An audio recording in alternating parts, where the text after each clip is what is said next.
Welcome to my video. Today we are going to be looking at a game submitted by Kyle, shout out to you.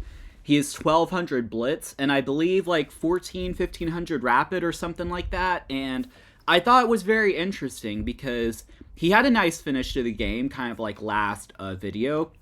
And also, there was an interesting concept used, which is called the spy pawn, I believe.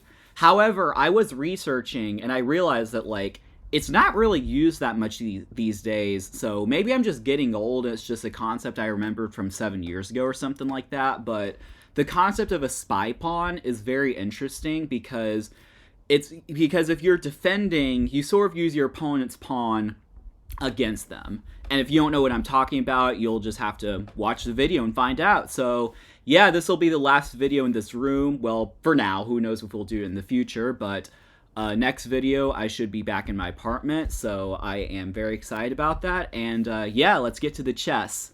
Alright everyone, let's take a look at this game. So, White started with G3, and Kyle did something. I actually like the strategy, just going G6 and just mimicking your opponent. I think if they do something where you don't know exactly what's going on. I mean, he probably knows that there's a fianchetto going on, but I think if you don't have any conventional theory against it, you can't go wrong mimicking them the first couple of moves at least, At some point come up with your own moves, but ultimately this is fine. E3, D5, and here B6. And I'm not really going to bash him. I don't think B6 is a terrible move, but the reason I don't really like it that much is because White has a bishop on G2, and by playing B6, you just open up more space for it.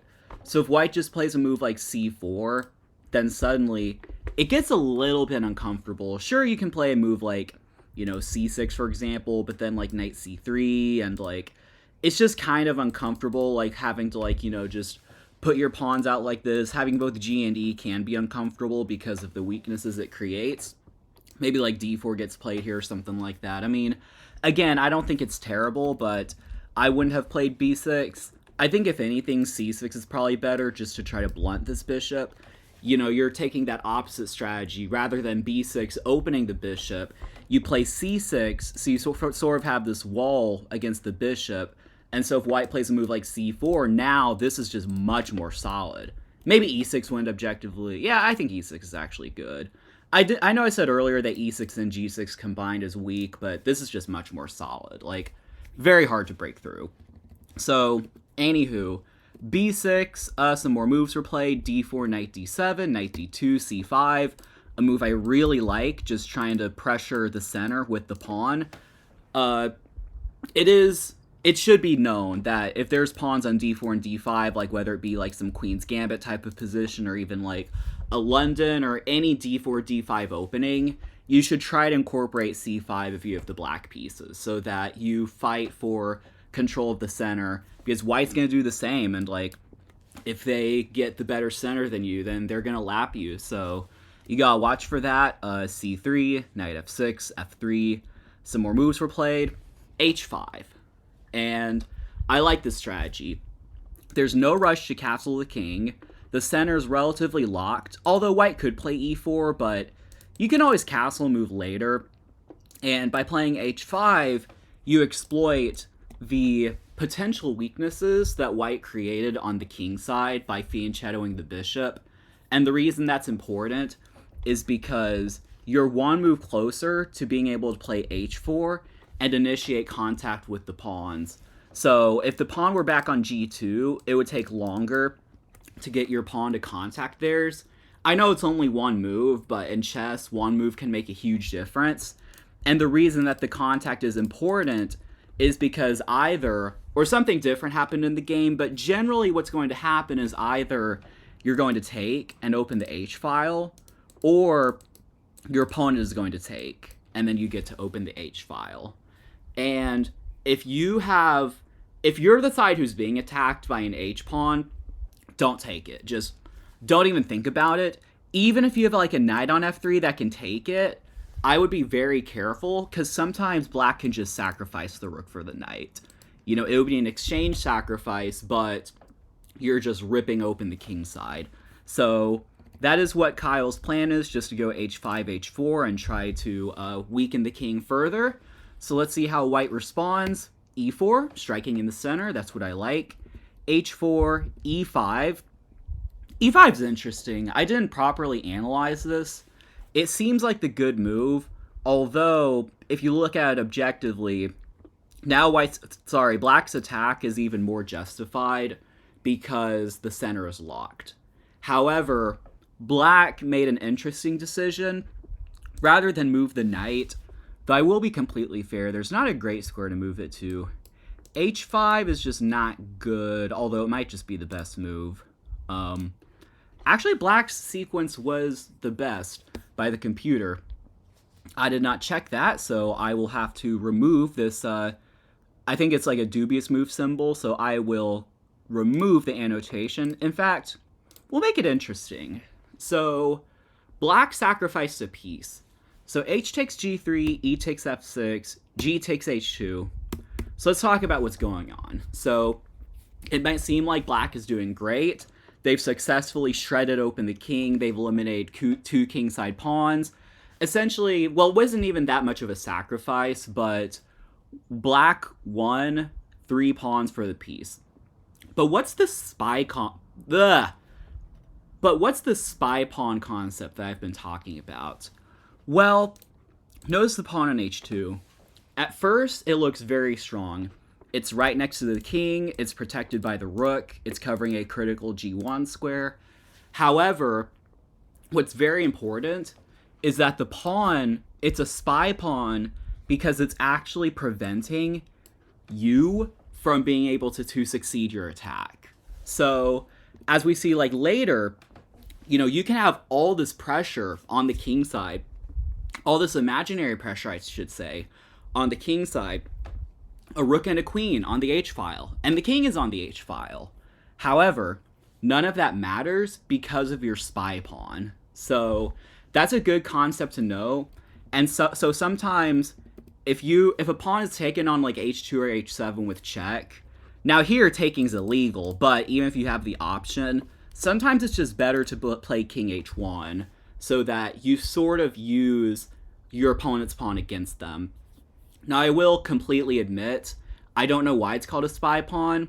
I actually haven't recorded the introduction yet, so I'll do my research beforehand, and I'll let you know then. But anyway, so king h1, queen f6, and here Black had an opportunity to take a pawn, like a free pawn, because you have a queen and bishop protecting it, but it's blitz, I'm not really too concerned about it.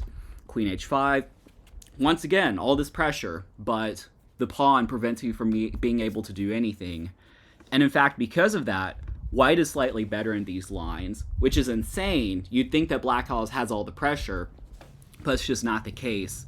So rook f2, bishop a6, queen d1, and here Black ended up taking the pawn, and after knight takes d4, Black made the correct decision, but they didn't follow it up correctly.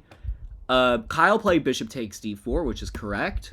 And here, you have to follow it up, because just like I talked about in the last video, you don't just want to superficially trade your dark square bishop unless you have tactical justification. And when I say dark square bishop, I mean just like fianchettoed, because when you trade it, it like leaves behind weaknesses. It could also be very strong if you just keep it. There is a tactic here. Black played the move knight f6, which is not the correct move, so I'll give that a question mark. So I'll give you a second to see Black to play and win material.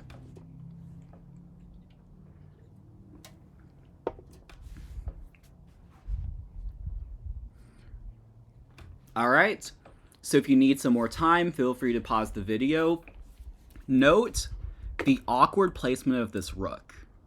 Queen h4. And the rook is actually trapped. Most notably, because of this bishop. Let's put it in blue. The bishop covers some key squares on f1 and e2, and the queen is simply attacking the rook. And believe it or not, there's actually only one way to protect the rook, like not give it up, which is queen e1. And it might seem like, and it seemed like the case for me as well when I was analyzing this, like, oh, there's like nothing else you can do from here. Like, you've kind of run out of resources. On the contrary, knight f6. And you're just headed for h5 and that juicy g3 square, where the pawn will be of assistance because it is covering the g1 square. So not every spy pawn is good for your opponent or good for the person facing the spy pawn.